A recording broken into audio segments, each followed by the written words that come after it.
یہ صحابہ نے بولا اور خطا کا لفظ بولا اور اللہ کے نبی کی طرف انتساب کیا، لگاؤ گے فتویٰ؟ ہے کرنے لگا ہوں کہ خطا اجتہادی کا انتساب ہمارے بزرگوں نے، اور اب آ کے یہ بات کہ بونے قد کے لوگ کہہ رہے ہیں کہ جی اس کو بیان ہم بھی کہتے ہیں، ہاں عام حالات اور ہیں، پر جب صورتحال معاشرے میں ایک تباہی کے دھانے پر پہنچ چکی ہے اور آگے بڑی بدعقیدگی پھیلنے کا خطرہ نہیں، صرف خدشہ نہیں، یقین اور ایقان ہو چکا ہے، تو اب بتانا پڑے گا کہ بھائی یہ تو وہ حقیقت ہے جس کو جھٹلایا نہیں جا سکتا، رد نہیں کیا جا سکتا۔ کرو گے تو اسلام کا 1400 سالہ سٹرکچر زمین بوس ہو جائے گا، اسلام کی پوری عمارت تباہ ہو جائے گی، اسلام کی پوری بلڈنگ زمین پہ دھڑام ہو جائے گی، بچے گا ہی کچھ نہیں۔ اور ہم نے 1400 سالہ اسلام، اس کو معاذ اللہ کوئی گزند یا کوئی کسی قسم کی آنچ نہیں آنے دینی، ہم نے تو مصطفیٰ کا دیا ہوا یہ عظمت بڑا نظام، اس کو الحمدللہ تعالیٰ صبح قیامت تک چلا کے دکھانا ہے۔ تو خطا اجتہادی کا انتصاب نسبت کرنا، خطا اجتہادی بولنا، خطا اجتہادی لکھنا، خطا اجتہادی کہنا، خطا اجتہادی کو تحریر کرنا، تقریر کرنا، یہ سب اہل سنت کی کتابوں میں موجود ہے۔ کس کے لیے؟ اللہ کے نبیوں کے لیے۔ تو جو چیز نبیوں کے لیے بولی جائے، بتاؤ وہ بھی توہین کرتی ہے؟ کہو تو صحیح، جو شے اللہ کے نبیوں کے لیے بولی جائے تو وہ بھی توہین کرتی ہے؟ کس کس نے بولا، کس کس نے کہا؟ تو یہ ہمارے پاس موجود ہے اس وقت کتاب، اس کا نام ہے تفسیر مظہری، اور یہ ہے عربی میں، اور لکھنے والے ہیں قاضی محمد ثناء اللہ پانی پتی مظہری نقشبندی رحمت اللہ تعالی علیہ۔ یہ آج تحریک رجوع کا جو قافلہ لے کے چل رہے ہیں ان میں اکثر نقشبندی ہیں، میں ان سے کہتا ہوں یہ نقشبندیوں کا امام ہوا ہے، یہ پڑھو تو صحیح لکھتا کیا ہے۔ سیدہ پاک کے حوالے سے اگر کوئی بول دے تو اس پر گستاخی کے فتوے داغنے والوں، سیدہ پاک کی کروڑوں شانیں ہیں، اربوں شانیں ہیں، کھربوں شانیں ہیں، سیدہ کی انگنت لاتعداد بے شمار شانیں ہیں، پر سیدہ فاطمہ زہرا رضی اللہ تعالیٰ عنہا نبیہ نہیں ہیں، وہ نبی نہیں ہے، وہ نبی کے اہل بیت میں سے ہیں، اور میں جو دکھانے لگا ہوں یہ بات ہے اللہ کے نبی کے بارے میں۔ صحابہ اہل بیت نیچے ہیں، مقام الوہیت اللہ کے مقام کے بعد سب سے اونچا مقام ہے مقام نبوت اور رسالت، مقام نبی، اور نبی کے مقام سے پھر صحابہ اہل بیت کا مقام نیچے ہے۔ تو جب وہ اوپر والے لوگ عظمتوں والے، بلکہ عظمتوں کی دنیا کے کمانڈر، دب کے آواز ہے سبحان اللہ۔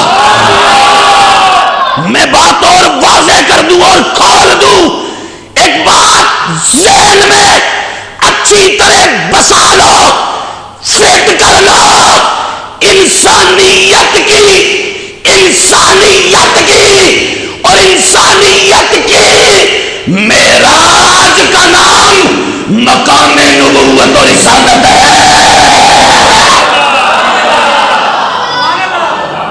انسان کی معراج کا نام مقام نبوت اور رسالت ہے، اس سے اوپر انسان کا کوئی مقام نہیں ہے، کوئی منصب یہ اینڈ ہے، اس سے اوپر خدا کا مقام، مقام الوہیت، مقام توحید ہے۔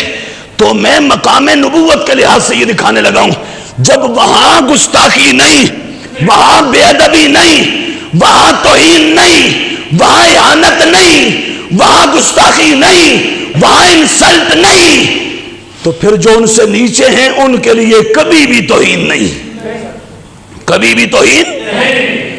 یہ ہے تفسیر مظہری، لگاؤ فتویٰ اگر لگا سکتے ہو کہ جی نہیں کہنا، نہیں بولنا، نہیں لکھنا، اور اس کا ذکر نہیں کرنا، یہ بیان نہیں دینا۔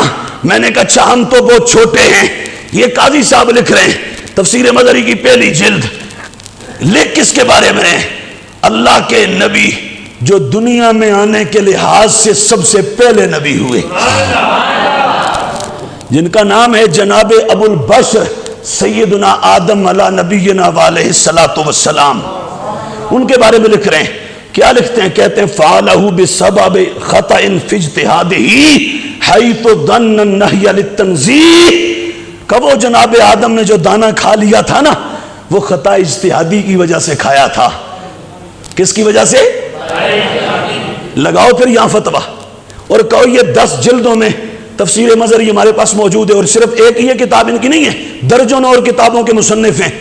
یہ تفسیر مظہری قاضی ثناء اللہ پانی پتی مظہری نقشبندی حنفی سنی بھی ہے، حنفی بھی ہے، نقشبندی بھی ہے. عقیدے میں سنی ہے اور فقہ مذہب میں حنفی ہے، اور نسبت اور مشرب میں اور سلسلہ طریقت میں نقشبندی ہے. یہ لکھ رہے ہیں تو معلوم ہوا یہ توہین نہیں، یہ تو عظمت ہے. دب کے کہہ دو سبحان اللہ. یہ ہمارے پاس ہے تفسیر روح البیان، علامہ اسماعیل حقی رحمت اللہ تعالی علیہ، جن کی تفسیر کے بارے اہل علم کہتے ہیں کہ یہ صرف علم شریعت کو سامنے رکھ کے یہ تفسیر نہیں کی گئی، علم طریقت کے بھی اسماعیل حقی رحمت اللہ علیہ نے اس کے اندر سمندر جمع کر دیے ہیں. یہ اونچے بڑے اونچے درجے کا عالم شریعت بھی تھا یہ بندہ، اور عالم طریقت بھی تھا. یہ دوسرے لفظوں میں ایک عالم دین بھی تھا اور ایک پیر کامل بھی تھا. انہوں نے یہ پہلی جلد تفسیر روح البیان کی، اس کے اندر جناب آدم علیہ السلام کے بارے میں لکھا اور مطلق خطا لکھا.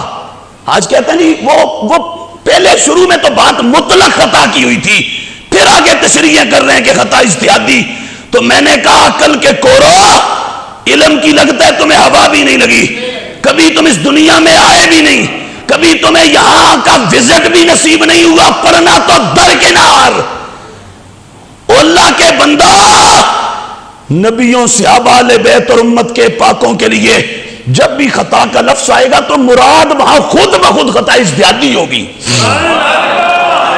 کیا مراد ہوگی؟ خطا اجتہادی مراد ہوگی. کیوں؟ خطا معصیت اور خطا منکر جو گناہ ہوتی ہے وہ تو ہم بول ہی، وہ سوچ ہی نہیں سکتے. تو ابھی آئے انہوں نے مطلق خطا بولا. کیسے؟ کہتے ہیں فَإِذَا كَانَ حَالُ مَنِ اقْتَرَفَ خَطِيئَةً، صرف خطیہ، آگے یہ بھی نہیں اجتہادی. یہ جناب آدم علیہ السلام کے والے سے بول رہے ہیں، لیکن مراد اجتہادی ہے. مراد کیا ہے؟ بولو تو صحیح، اجتہادی ہے. یہ تفسیر ہے تفسیر المنیر، دور حاضر کے عظیم محقق اور فقیہ اور مفسر. اپنا یہ 10 جلدوں میں ہمارے پاس نسخہ ہے اور بڑی زبردست اور شاندار تفسیر ہے. فقہی مسائل پر بڑی اہم گفتگو کرتے ہیں اور دیگر علوم پر بھی بڑی اہم گفتگو کرتے ہیں، فنون پر گفتگو کرتے ہیں. اس میں انہوں نے میرے نبی کے 2 صحابہ، ایک کا نام ہے عبداللہ بن عباس، ایک کا نام ہے عبداللہ بن مسعود. عبداللہ بن عباس وہ جن کے بارے میں میرے نبی نے کہا تھا مولا اس کو قرآن کا اور قرآن کی تفسیر کا علم عطا فرما دے. اور پھر کتنا ملا؟ پھر اتنا ملا کہ ان کا نام ہی پڑ گیا مفسر بارگاہ مصطفیٰ. میرے نبی کے دربار میں قرآن کی تفسیر کرنے والا ہاں. اور ان کا نام پڑ گیا حبر الامہ، مصطفیٰ کی امت کا علامہ. کیا؟ حضور کی امت کا علامہ. دب کے بولو، حضور کی امت کا علامہ. اب یہ دونوں حضرت عبداللہ بن عباس اور دوسرے عبداللہ بن مسعود وہ کون ہیں؟ وہ ہیں جن کے بارے میرے نبی نے کہا تھا کہ یہ تو علم کا پیکر ہے پورا. اور یہ چلے گئے تھے حضرت فاروق اعظم کے زمانے میں کوفے میں. حضرت فاروق اعظم نے بھیج دیا تھا جا کے، کوفہ فتح ہو گیا، وہاں جا کے کہا علم پڑھاؤ.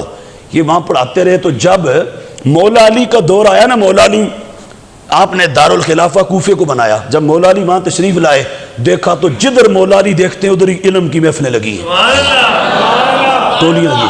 مولا علی نے جب دیکھا نا تو علی نے دیکھ کے فوراً پتہ ہے کیا دعا دی؟ علی نے کہا اللہ ابن مسعود پر رحم کرے، اس نے تو کوفے کو علم سے بھر کے رکھ دیا ہے۔ یہ وہ دو صحابہ ہیں، یہ بول رہے ہیں یار گستاخی کدھر کدھر لے کے جاؤ گے؟ آج کے میرے جیسے کمزور کسی یتیم پر تو تم، جس کے آگے پیچھے کوئی لاؤ لشکر نہیں ہے، کمزور بیچارہ معاشرے کا پسا ہوا، جس کے پاس کوئی اتھارٹی نہیں، کوئی ایوان نہیں، کوئی قلمدان نہیں، کوئی چابی نہیں، کہ جس کے پاس کوئی اپنا تھوڑا نہیں، جس کے پاس کوئی وکیل نہیں، عدالت نہیں، جج نہیں، ادارہ نہیں، کوئی طاقت نہیں، پاور نہیں، میرے اوپر تو چڑھائی کر دو گے آسان ہے، پر یہ صحابہ پر بھی کر دو گے اے ہمت۔ عبداللہ بن مسعود اور عبداللہ بن عباس دونوں نے کیا کہا؟ کہتے ہیں اِنَّا حَبَّ الْكَلَامِ لِلَّهِ تَعَالَى مَا قَالَهُ أَبُونَا آدم حِينَ اقْتَرَفَ الْخَطِيَّةَ، کا سب سے اچھا کلام وہ ہے جو ہمارے بابا آدم نے اپنے لبوں پہ لایا تھا، بولا تھا، کب؟ کہ جب انہوں نے خطا کا ارتکاب کیا تھا۔ اب یہ صحابہ کہہ رہے ہیں، عبداللہ بن عباس، عبداللہ بن مسعود، اللہ کے نبی کے بارے، اور یہاں پر اجتہادی کا لفظ بھی نہیں، مطلق تو لگا سکتے ہو فتویٰ عبداللہ بن عباس اور عبداللہ بن مسعود پر گستاخی کا، ہے ہمت تمہارے اندر دٹورا، ہے اتنی پاور صحابہ تک بولنے کی؟ ہم تو جو اس ممبر پہ آج بول رہے ہیں یہی کبھی کوفے کے ممبر سے بولا گیا تھا، یہی کبھی طیبہ نگر کی ہوا و فضاؤں میں صحابہ نے بولا تھا۔ ہم جو بول رہے ہیں یہ صحابہ نے بولا اور خطا کا لفظ بولا اور اللہ کے نبی کی طرف انتساب کیا، لگاؤ گے فتویٰ؟